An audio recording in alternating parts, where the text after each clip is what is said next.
จันทร์ใส่แก้ววิซีเนาะต้องผู้ในการให้เกียรติขึ้นมอบใบยังยืนแล้วก็ใบย่อให้กับนักศึกษาขออีกเชิญ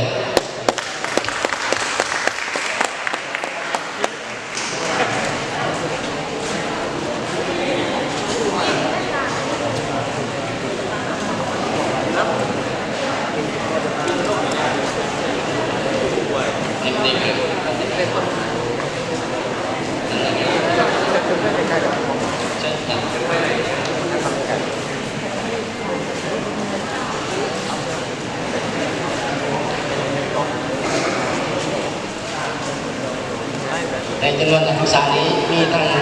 นักศึกษาดีเด่นและก็นักศึกษาที่ผ่านการคัดเลือกสอบเช็งการแข่งพิมพ์และก็การสั่งตลาดเนาะและก็แข่งการซี่ไป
ทำเขาบอกนี่ไทยมันไปทำให้ตายโรงเรียนนะฮะ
เอาอีกทั้งโซนขึ้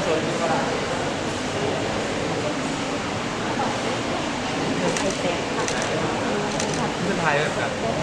เรียนเท่าแม่มาไทยมันนั่นขอขอบใจ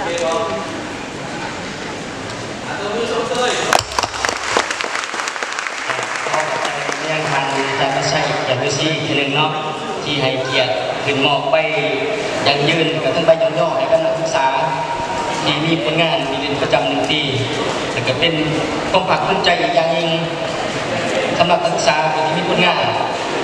ถือว่าขอส่งเสริมเนาะ